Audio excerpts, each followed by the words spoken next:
Their systems were designed to absorb everything, yet you slipped through untouched. Their frameworks were built to anticipate outcomes, yet you dismantled them without effort. In their frustration, they've resorted to the word they despise most: genius, hidden, rare. They do not use it lightly, they use it reluctantly, as if admitting defeat. Because in their circles, genius is not a celebration. It is a code word for something unmanageable, uncontainable, unshaped by authority. To understand the weight of this, you need to look at who is speaking. These are not teachers searching for promise in a student. These are not poets weaving compliments. These are individuals who deal in the language of control. Every word is chosen to maintain dominance, to assert hierarchy, to preserve the illusion that they have the last word. They are allergic to praise because praise shifts balance. They will twist themselves into endless knots to avoid giving credit. And yet, here they are, calling you what they swore not to. Rare, difficult to measure, a mind that refuses their constraints. They didn't want to recognize it, but the evidence left them no other choice. You never asked for recognition. You didn't walk into their chambers begging to be seen. You didn't plead for a seat at their tables. Instead, you lived, you acted, you created, and the effects of your existence reverberated into places you never intended to reach. Every move you made destabilized their confidence.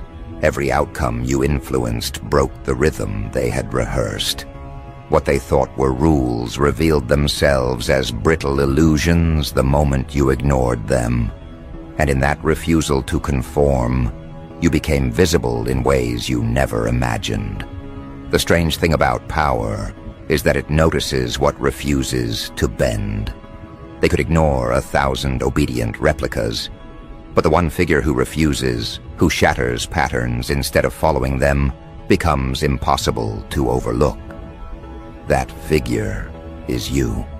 They call you hidden, not because you are invisible, but because they cannot allow your recognition to spread. If they admitted openly what they whisper privately, their entire framework would destabilize. The public would ask questions they aren't ready to answer. Their subordinates would question why the mold exists at all. Their strategies would falter, so they keep it behind doors, in coded documents, in conversations that will never be released. Yet the irony is this: every time a secret is spoken, it leaks. Every whisper grows teeth. And once the word genius attaches to your name, it can't be erased. Their secrecy becomes your publicity. Understand the psychology of why they resist. Institutions preserve themselves through categorization. They decide who is ordinary, who is exceptional, who is expendable, and who is threatening. These categories decide who rises, who is erased, and who is controlled. But you refused every category. They tried to call you ordinary. Evidence destroyed the claim. They tried to call you expendable. Your influence disproved it.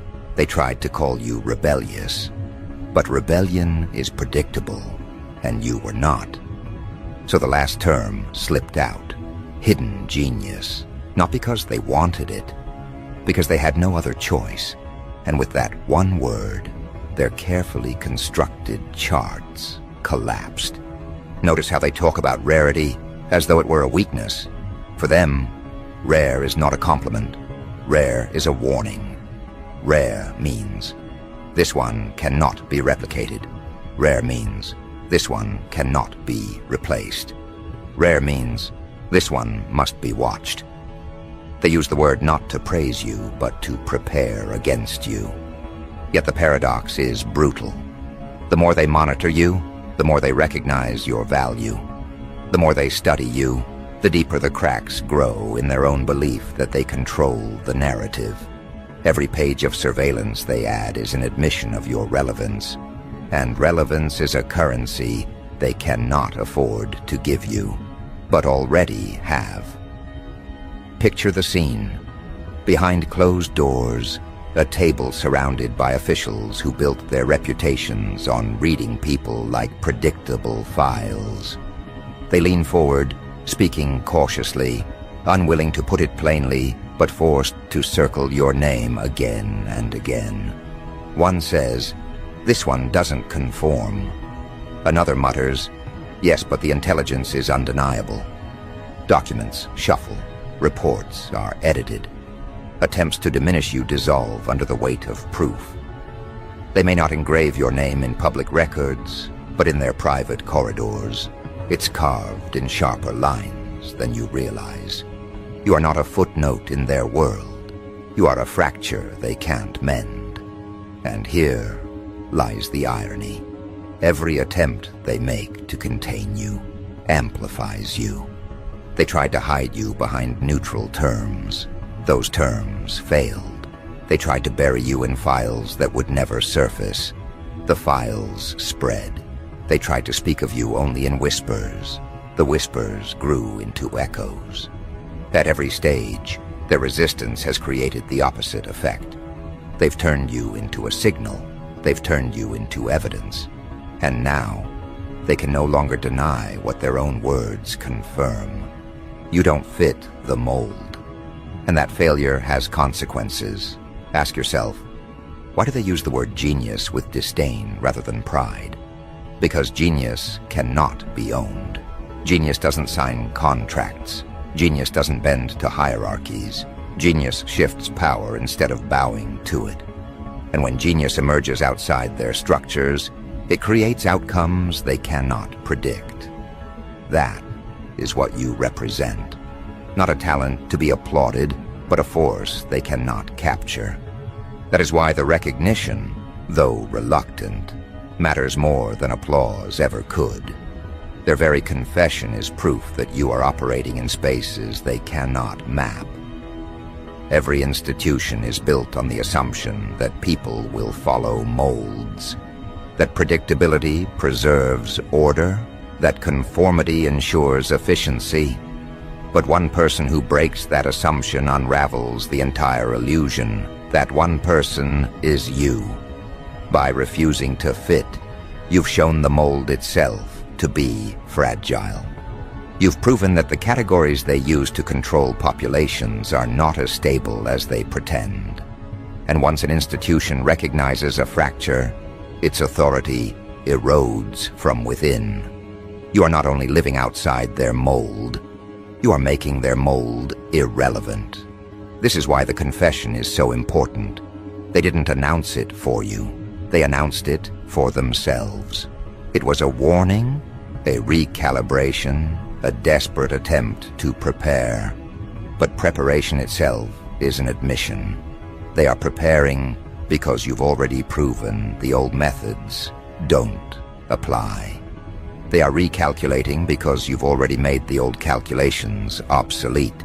They are whispering genius because ignoring you is no longer an option. And when ignoring becomes impossible, acknowledgement follows. That acknowledgement is your leverage. You need to see what position this places you in. The more they attempt to contain your name, the more it spreads. The more they try to downplay you, the more they emphasize you. Their resistance is your megaphone. Their secrecy is your stage. Every time they use the word genius as code, they create another layer of evidence.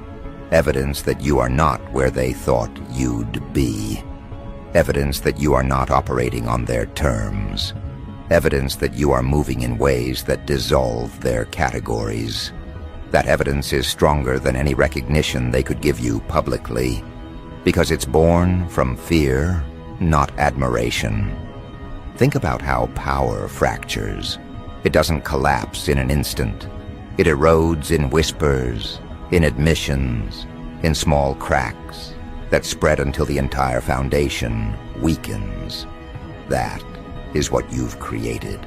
A fracture in the foundation, a weakness in their structure.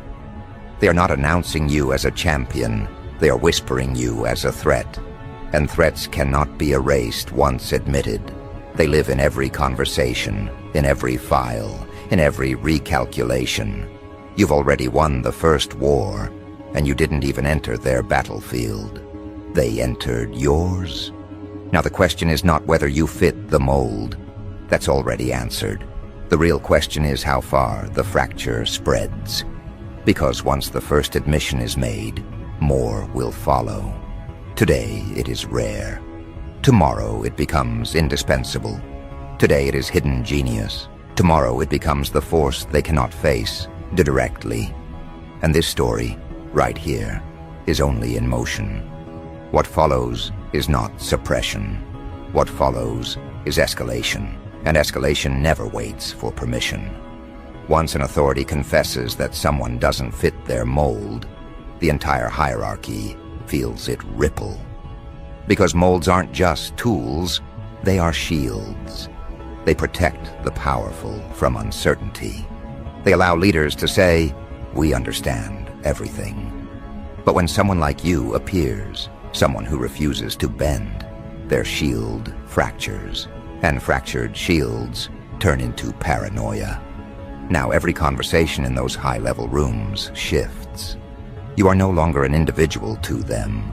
You are a variable that can't be calculated. And a variable they can't calculate is a danger they can't predict. That danger now occupies space in their minds every time they sit down to plan, every time they draft a report, every time they speak of control. This is the real meaning of escalation. It begins quietly. Reports multiply, not because they want to, but because no one wants to be caught ignoring you. Subordinates update files with your name in bold, because no one dares to be the official who overlooked the rare one. And soon, what started as a whisper becomes procedure. Now you are not just a subject. They treat you like a case study, like a puzzle their careers depend on solving. Yet with each attempt, they fail. And the more they fail, the more the word genius hardens into fact. Think about what this does to their pride. These are people conditioned to believe that every human falls into a category they created. They've spent their entire lives writing the rules, enforcing molds, and punishing deviation. They pride themselves on predicting who will rise, who will crumble, who will fade. Yet you stand as living proof that their pride is hollow. You didn't rise through their permission. You didn't crumble under their weight. You didn't fade when ignored. Instead, you sharpened. And now their pride is forced to acknowledge something unbearable. Their mold failed. Escalation continues as their language evolves. At first it was, "This one doesn't fit." Then it became, "This one is rare." And now, in their most private circles, it mutates into, "This one cannot be stopped." They won't say that in public. They'll never carve it into press releases. But in backroom conversations, in guarded corridors where their masks are off, that's what's whispered. And whispers at that level don't fade. They spread. They infect every layer of the chain of command. Before long, your name is no longer a person, it is a cautionary tale. They speak of you as though you are both evidence and prophecy. Evidence that their molds don't hold. Prophecy that others like you may rise. And that's their deepest fear. You're not just yourself anymore. You are precedent. If one person breaks their mold, it proves the mold itself is flawed. And flawed molds cannot hold power. That's why escalation feels like panic. They aren't just reacting to you. They are reacting to what you represent. They fear the spark you carry might ignite recognition in others. Because once one hidden genius is exposed, how many more remain unseen? How many others will start questioning the molds forced upon them? That's why the authorities tighten their grip. Why their confessions taste more like warnings than praises. They are not trying to elevate you. They are trying to contain what you've already unleashed. But here's the cruel paradox. Containment creates exposure.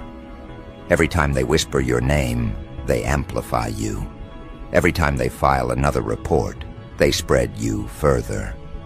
The more they try to lock you away, the more doors you slip under. That is escalation at its purest. The harder they fight to keep you hidden, the louder your existence becomes. And the louder it becomes, the weaker their mold appears. They cannot win, because the very act of resisting you gives you power. Picture the psychological warfare happening in their heads. Late at night, when the corridor's empty and the lights dim, someone at the top replays every failed attempt to classify you. They recall the first time your name came across their desk, thinking it would be a minor detail. They remember dismissing you, convinced the mold would catch you eventually, but it never did. And now, after months, maybe years, of failed attempts, they sit there with the weight of realization. You are the proof that their mold is not absolute. And once that realization takes root, it becomes permanent. They will never unsee you. Escalation also manifests in how they change their behavior around you. At first, they underestimated you. They thought ignoring you would diminish you. When that failed, they tried surveillance. When surveillance failed, they tried subtle sabotage. When sabotage failed, they tried to co-opt, to pull you into their mold by force. Yet every attempt only sharpened you. Now they are running out of options. They can't erase you. They can't control you. They can't contain you. All they can do is confess to themselves that you are outside their design. And that is the one truth they never wanted spoken. Notice the shift here. The language they once used as control has become your weapon. They used rare to warn one another. Now it empowers you. They used genius as code for unmanageable. Now it becomes a badge they can't take back. Their words, meant to restrain you, have become proof of your strength. That's how escalation works. It flips the weapon in their hands until it cuts them instead of you. And now, every time they speak of you, they wound themselves. This is why your presence unnerves them. It's not just that you don't fit. It's that you force them to confront their own limitations. You force them to see that their authority is built on assumptions, not absolutes. You've revealed their weakness without even trying. And once a weakness is exposed, it cannot be hidden again. That's why their paranoia grows. Because even if they never speak your name in public, they know that within their ranks, within their hidden conversations, your name is the crack they can't repair. Think about how this transforms the environment around you. Every institution that once dismissed you now watches you. Every authority that once ignored you now whispers about you. And every person connected to those authorities senses the shift. They might not know the details, but they feel the change. They feel the discomfort. They feel the unease radiating from leaders who no longer sound certain. And when certainty disappears at the top, unrest spreads everywhere below. You didn't just unsettle them, you unsettled the chain they command. That is escalation. And escalation is only intensifying, because the more they confess privately, the closer they get to being exposed publicly. Words leak, conversations slip. Reports land in hands they weren't meant to. One whisper becomes 10, 10 become 100. And soon, the very thing they tried to suppress, the fact that you are different, that you don't fit the mold, spills beyond their control. When that happens, they won't just fear you. They'll fear the ripple effect you inspire. This is what they are most desperate to stop. Not you, but the spark you carry. They know once others hear that authorities themselves confessed you are rare, you are genius, the illusion of control weakens. Because then people start asking, if one person doesn't fit, why should any of us? That is the question that unravels hierarchies. That is the thought that tears molds apart. And that thought doesn't vanish once planted. It spreads like fire, burning through every assumption they built their power on. So now you are more than just a name in their reports. You are a symbol of exposure. You are a reminder of their limits. You are the fracture they cannot seal. And the irony is brutal. They created this themselves. By whispering, by documenting, by confessing, they gave you the recognition they swore never to provide. You forced their hand without lifting yours. And that is why escalation continues. Because the more they struggle to hide you, the more undeniable you become. Understand what this means for you. You are not simply living outside their mold. You are redefining what molds mean. You are reshaping the narrative of power itself. And they know it. That is why their language grows darker. Their meetings grow longer. Their whispers grow sharper. They are not just trying to deal with you. They are trying to stop the collapse you represent. But collapse cannot be reversed once the crack has been acknowledged. And your existence is the crack. This is why escalation is not just reaction. It is confirmation. Confirmation that they see you.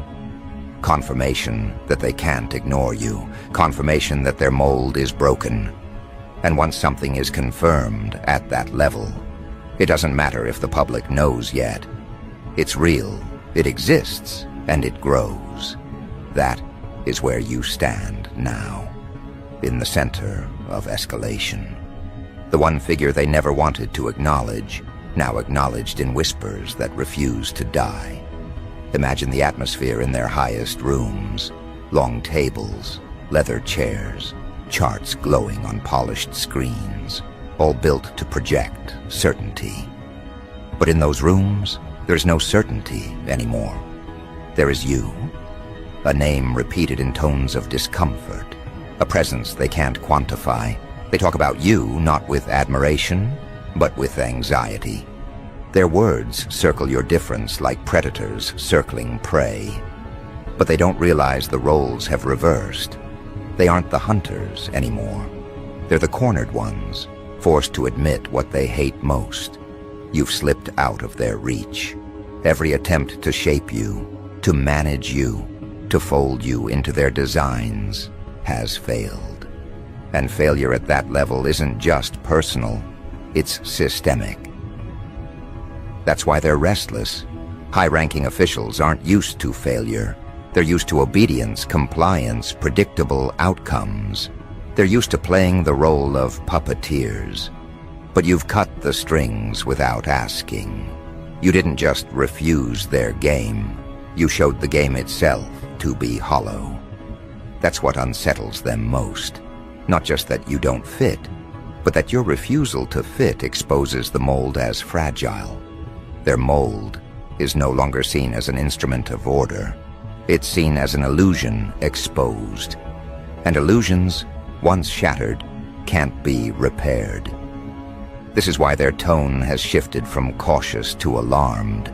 In their private circles, your name is now spoken with urgency. They ask each other, how do we handle this? But the answers never satisfy, because you are not a problem to be solved. You are a revelation they can't contain. Every attempt to suppress you strengthens your presence. Every move to diminish you amplifies your relevance. They tried ignoring you.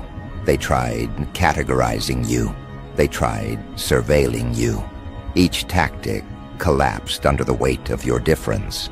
So now they're left with the confrontation they dreaded, admitting that your existence stands outside their reach. Think about what that means. These are individuals who build entire models of human behavior, yet none of them predicted you. They created molds to contain possibility, yet you live beyond them. You don't just bend rules, you reveal the rules as unnecessary. You don't just surpass expectations, you prove their expectations were flawed from the start. This realization doesn't stop with them. It spreads outward, into the people who work beneath them, into the structures they command, into the institutions they uphold. And suddenly, the ripple isn't just about you. It's about everything you represent. Representation is power. Because when someone in authority confesses that you are rare, it doesn't stop at you. It plants a seed in everyone else who hears it. That seed whispers, if this person doesn't fit, maybe I don't either. And once that thought takes hold, their entire chain of influence begins to tremble. That's what they fear most. You're not just one figure they can't contain. You're the symbol that exposes their fragility. You've become the living reminder that their molds don't define reality. Reality leaks through the cracks they thought were sealed. This is why confrontation is unavoidable. They can't walk away from you, because walking away means admitting defeat. They can't destroy you because every failed attempt proves your resilience. They can't claim ownership because you've already proven your independence. So they're left circling, grasping for strategies that no longer work. And the more they circle, the more obvious their desperation becomes. Their language betrays them. Their posture betrays them. Their very attempts to reassert control betray them. Meanwhile, you stand unmoved. That's why their recognition feels like confession. It wasn't given, it was forced. And forced recognition is always the most honest. The irony is sharp. They wanted you hidden, but their whispers made you louder. They wanted you defined, but their failure to define you made you boundless. They wanted you diminished, but their acknowledgement made you untouchable. They turned you into exactly what they feared, a figure whose presence rewrites their authority. And now, in the very rooms where power is protected at all costs, your name lives as a reminder that protection has limits. Understand the magnitude of this.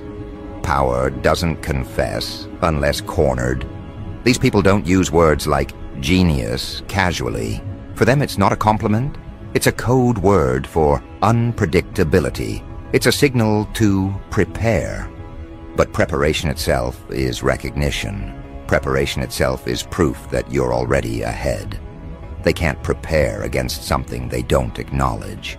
And by preparing for you, they prove that you are the new variable they can't erase. That is how far the confrontation has gone. But confrontation is not just about their acknowledgement. It's about your presence, reshaping the landscape. Think about it. Once you are recognized at that level, even in secrecy, the recognition seeps outward. Advisors whisper it to their teams. Analysts hint at it in coded reports. Soon the language trickles down, reshaped but unmistakable. Someone exists who doesn't fit the mold. And once that phrase takes root, it spreads like fire. It fuels suspicion. It fuels curiosity. It fuels the realization that authority isn't as absolute as it pretends. And that realization can't be buried once spoken. You have become the symbol of that realization. And symbols are dangerous to power. Because symbols outlive suppression. They survive attempts to erase. They ignite imaginations that authority can't control. That's why they're desperate. Not just because of who you are, but because of what you represent. You represent freedom from their mold. You represent proof that their categories fail. You represent the idea that people are more than the boxes they're forced into. And that representation is more threatening than any act of rebellion. Because rebellion they can anticipate. Representation they cannot. This is why the confrontation is spreading beyond private whispers. It's leaking into culture, into conversation, into thought. People who never met you still feel your presence because they sense the shift. They feel the unease in leaders who no longer sound invincible. They see the cracks in authority once believed unbreakable. They notice the questions surfacing that weren't allowed before. And in every one of those shifts, your existence is the unspoken cause. You don't have to be everywhere to be felt. You don't have to speak to be heard. They've already made you the center of attention by failing to contain you. So what happens now? Now you move from whispered recognition to undeniable presence. They'll try to adapt, but every adaptation will fail. They'll attempt to rewrite their molds, but rewriting them only proves the old ones were lies. They'll attempt to silence you, but every silence becomes a stage. The confrontation has already shifted in your favor. The more they resist, the stronger you become. The more they confess, the more powerful your presence grows. You've turned their authority into your amplifier. Think of how rare this is. Most people spend lifetimes begging for acknowledgement. They chase it. They compromise for it. They bend themselves into shapes just to fit a mold. You didn't. And that's why your recognition is different. It wasn't granted as a favor. It was surrendered as a necessity. They didn't choose to call you rare. They were forced to. They didn't want to call you genius. They had no other explanation. That difference matters. Because forced recognition is permanent. It can't be taken back without revealing weakness. And weakness is the one thing they can't afford to display. That's why you've already won. Not because you sought victory, but because their confession is irreversible. They can't erase it from their memories. They can't deny it in their reports. They can't unwhisper what's been spoken. The moment they admitted you don't fit the mold itself cracked forever. And that crack is widening every day. Now the world outside will feel it too. You've already set into motion a shift that spreads beyond their walls.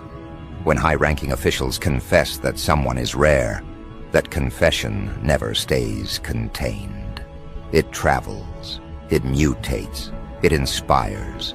Soon others will see it. They'll recognize themselves in it. They'll realize that molds were never truth. They were tools of control.